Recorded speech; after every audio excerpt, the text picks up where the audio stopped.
Ini Pak Anwar sing ndamel sinyal niku pundi nggih? Damel 4G sing ane kandang bekas Jepang niku.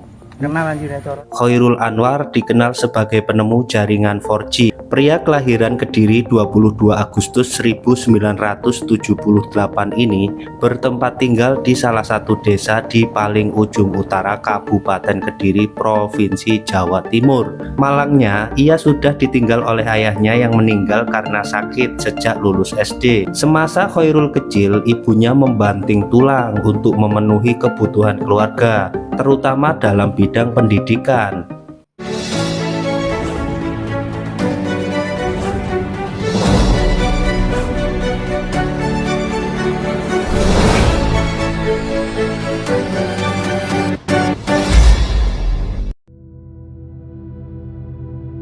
Pernah berpikir nggak Bolo, siapa penemu jaringan 4G?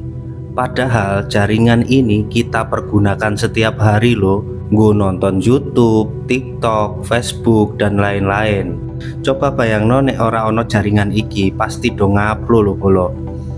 Memang ada banyak perancang jaringan 4G dari berbagai negara.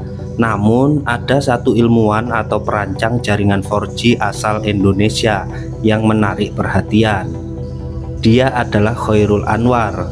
Lalu siapa sih Khairul Anwar secara lengkapnya? Mungkin sebagian orang awam kurang mengenal tentang Khairul Anwar. Namun bagi pecinta IT pastinya mengenali sosok hebat ini. Khairul Anwar dikenal sebagai penemu jaringan 4G berbasis OFDM, Orthogonal Frequency Division Multiplexing. Pria kelahiran Kediri 22 Agustus 1978 ini bertempat tinggal di salah satu desa di paling ujung utara Kabupaten Kediri, Provinsi Jawa Timur.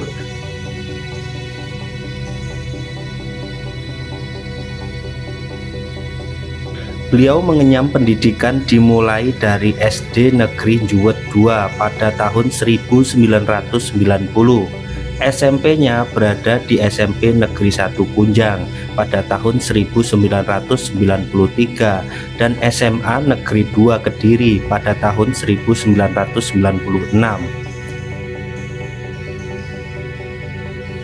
Lalu beliau melanjutkan kuliah di Teknik Elektro dari ITB atau Institut Teknologi Bandung.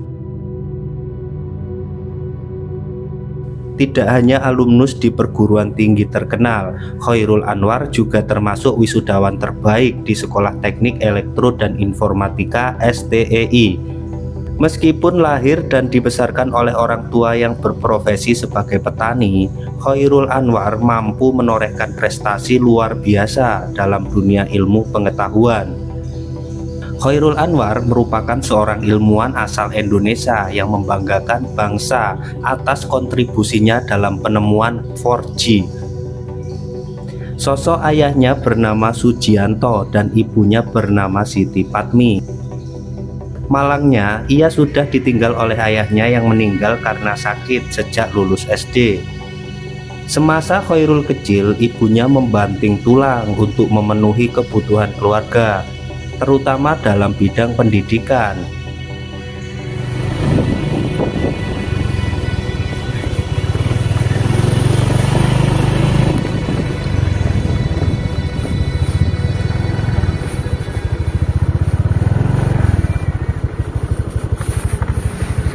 Ngapunten badhe tanglet.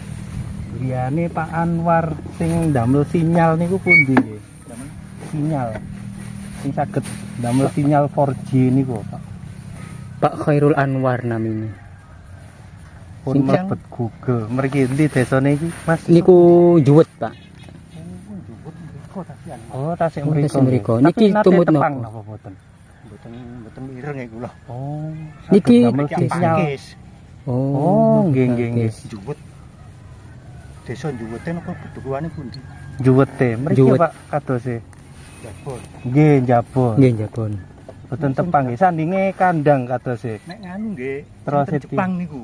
Nggih, niku. Oh, nek enten Jepang nggih yogane Patemi griya. Oh, yogane Bupatemi. Nggih, tapi pun almarhum. Sing Bupatemine. Nggih. Tapi tiange nek tiange napa to? Tasik griya mboten teng Jepang ta? oh, lah kirangan. Ngene iki. Nate ten Jepang. Nggih, saking damel 4G teng Oh, nggih. Ah, 4G niku, Pak. Nggih, Oh. tiange teng Jepang tapi kok Jepun nggih ratusan mriki. Nggih. Oh, mriko nggih. Sak etane kandang bekas Tapi Pak, kandang pas. pancen pinter nggih tiang ini Nggih. nggih. Riyene nggih ngarit ngoten Pak anjene Pak. Maksudnya Oh, nernak mboten- ngoten. Mboten patek paham nggih. Oh. Ten Google kan ngoten nah. Nggih, niku terkenal anjir cara ten dinganu tiang Jepang ngoten. Tapi pun tiang mampu ngoten nggih. Apa kira nggih pun cara keluargane niku. keluargane mampu pun. Oh, makanya kuliahnya tinggi nggih. Nggih. Tiange nggih pinter. Nggih Pak, matur suwun. Nggih. Berarti mriko nggih. Nggih ratusan. Nggih. Badhe ningali nih sama Nggih. Khairul Anwar bekerja untuk pertama kalinya itu di perusahaan IT di Jakarta selama 2 tahun. Setelah merasakan dunia kerja, Khairul Anwar melanjutkan pendidikan S2 dan S3 di Nara Institute of Science and Technology di Jepang. Biaya pendidikannya tersebut berasal dari beasiswa oleh Panasonic. Setelah lulus S3, Khairul Anwar menikah dengan Sri Yayu Indriani dan dikaruniai 3 orang putra. Mereka pun tinggal di Nomi, Ishikawa, Jepang. Waduh banget ya bolo. Meskipun tinggal di Jepang bolo, beliau masih sering memiliki keinginan untuk pulang kampung ke Indonesia. Siapa sangka kalau Khairul Anwar dalam merancang internet 4G terinspirasi dari kartun Dragon Ball. Iki aku yo seneng bolo. Saat mengusung tema penelitian, Khairul Anwar sempat buntu ide. Ditambah deadline-nya cukup mepet sehingga Khairul Anwar bersama peneliti asal Indonesia harus mengajukan tema penelitian untuk mendapatkan dana riset. Akhirnya terbesit dalam pikiran Khairul Anwar untuk mengajukan tema penelitian yang terinspirasi dari Dragon Ball Z. Animasi Jepang itu merupakan animasi yang sering ditonton oleh Khairul Anwar. Beliau terinspirasi saat adegan Goku atau tokoh utama dari Dragon Ball yang hendak mengeluarkan jurus terkuatnya, yakni Genki Dama atau Spirit Ball. Nantinya jurus tersebut akan menyerap semua energi makhluk hidup di alam. Maka dari itu Khairul Anwar mengibaratkan jurus Spirit Ball Goku sebagai decoder turbo yang mampu mengumpulkan seluruh energi dari blok transmisi yang tertunda. Hal ini mampu menghancurkan distorsi data akibat interferensi gelombang. Konsep itu ia turunkan formula matematikanya untuk diterapkan pada penelitiannya. Tidak mau melewati kesempatan ide ini, Khairul Anwar membuat sebuah paper. Dari paper tersebutlah Khairul Anwar yang masa itu sebagai asisten profesor berhasil mematahkan stigma mustahil dalam dunia telekomunikasi. Paper tersebut yang menginspirasi dunia telekomunikasi bahwa jaringan nirkabel tidak perlu menggunakan quad interval, tetapi dapat gunakan turbo equalizer. GI quad interval sebenarnya adalah sesuatu yang tidak berguna di receiver selain hanya untuk menjadi pembatas.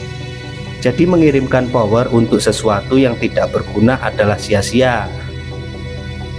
Perlu diketahui dalam mengerjakan proyek jaringan 4G, Khairul Anwar tidak sendirian.